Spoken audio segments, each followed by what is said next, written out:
Berita pertama datang dari kubu Persik Kediri.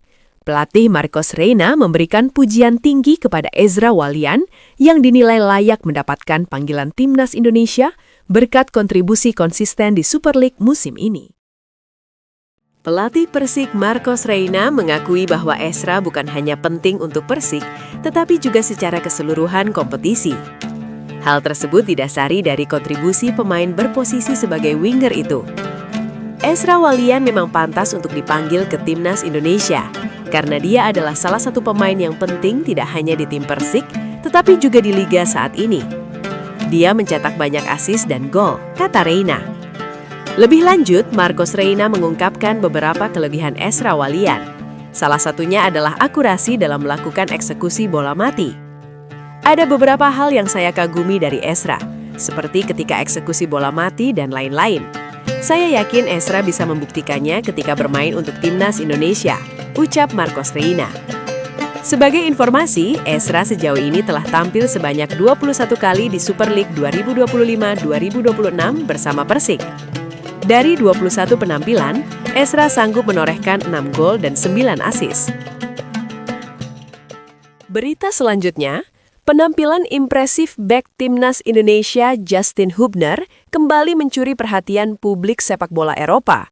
Bersama Fortuna Sittard, Hubner tampil solid hingga dinilai layak naik level ke klub raksasa Belanda PSV Eindhoven. Penampilan Justin Hubner bersama Fortuna Sittard terus menuai pujian.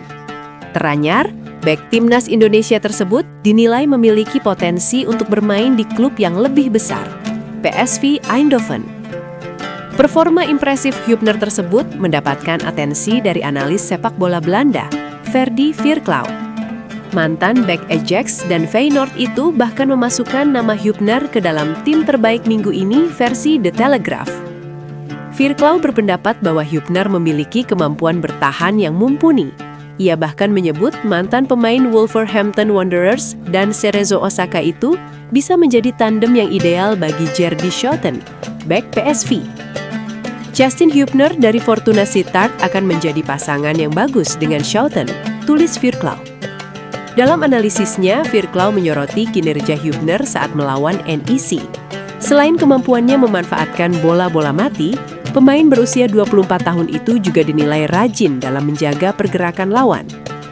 Dia sangat berbahaya saat memanfaatkan tendangan sudut Mo Ihattaren, tetapi dia layak masuk tim terbaik terutama karena kerja kerasnya dalam bertahan.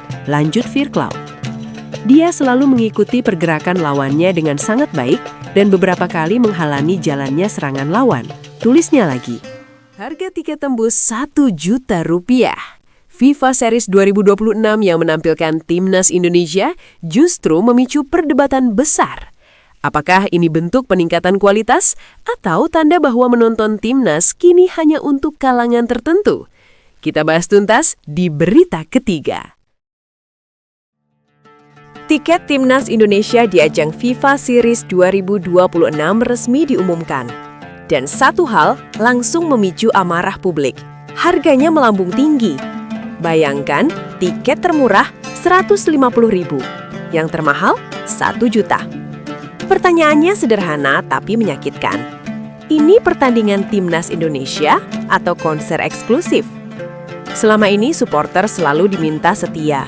Datang ke stadion, hujan-hujanan, panas-panasan, tetap mendukung Garuda.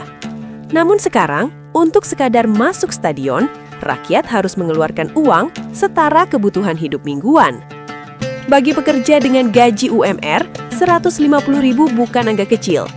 Belum transportasi, belum makan, belum risiko pulang malam. Total biaya bisa 2 hingga 3 kali lipat dari harga tiket. Ironisnya, laga ini berlabel uji coba internasional. Bukan final Piala Asia, bukan kualifikasi hidup mati. Namun harganya justru menyentuh angka premium. Memang benar, kualitas Timnas meningkat. Pemain abroad, pelatih top, standar internasional. Tapi sejak kapan peningkatan kualitas harus dibayar dengan menutup pintu stadion bagi rakyat kecil? Sepak bola lahir dari rakyat. Tribun hidup karena suara supporter. Namun dengan harga tiket seperti ini, stadion berpotensi berubah menjadi ruang eksklusif. Yang mampu masuk, kalangan tertentu, bukan supporter fanatik dari akar rumput. Jika stadion penuh, mungkin dianggap sukses secara bisnis. Tapi jika kosong, siapa yang salah? FIFA Series 2026 seharusnya menjadi pesta nasional, bukan seleksi ekonomi. Bukan soal siapa yang paling mampu, tapi siapa yang paling setia. Sekarang bola ada di tangan penyelenggara. Apakah timnas masih milik rakyat atau sudah berubah menjadi produk mahal bernama hiburan elit? Kabar baik datang dari talenta muda kebanggaan Indonesia, Marcelino Ferdinand. Setelah sempat menepi karena cedera hamstring yang dialaminya pada Desember 2025 saat membela AS Trencin, kini Marcelino akhirnya kembali berlatih bersama klubnya, Oxford United. Apa jadinya jika salah satu talenta terbaik sepak bola Indonesia harus berhenti sejenak di tengah perjalanan karirnya di Eropa? Inilah yang terjadi pada Marcelino Ferdinand. Gelandang muda berbakat Indonesia ini sempat membuat banyak penggemar khawatir setelah mengalami cedera hamstring serius pada Desember 2025. Cedera tersebut terjadi saat ia memperkuat klub Slovakia, AS Trencin, tempat ia menjalani masa peminjaman dari klub Inggris Oxford United. Cedera hamstring bukan cedera ringan bagi seorang pemain sepak bola. Bagi pemain yang mengandalkan kecepatan, kelincahan, dan eksplosivitas seperti Marcelino, cedera ini bisa menjadi mimpi buruk. Banyak yang bertanya-tanya, apakah karir Marcelino di Eropa akan terganggu? Apakah ia bisa kembali ke performa terbaiknya? Dan yang paling penting bagi fans Garuda, apakah Marcelino masih punya peluang kembali memperkuat timnas Indonesia? Namun kini, kabar baik akhirnya datang. Setelah beberapa bulan menjalani pemulihan intensif, Marcelino Ferdinand akhirnya kembali berlatih bersama skuad utama Oxford United. Ini menjadi sinyal positif bahwa proses pemulihannya berjalan dengan baik. Kembalinya Marcelino ke lapangan latihan tentu menjadi kabar yang melegakan, bukan hanya bagi klubnya, tetapi juga bagi para penggemar sepak bola Indonesia yang selalu mengikuti perjalanan karirnya di Eropa. Seperti yang kita tahu, Marcelino adalah salah satu pemain muda Indonesia yang memiliki potensi besar. Sejak masih sangat muda, ia sudah menunjukkan kualitas luar biasa di lapangan. Visinya dalam mengatur permainan, keberaniannya melakukan dribble, serta kemampuannya mencetak gol dari lini kedua membuatnya menjadi pemain yang sangat spesial.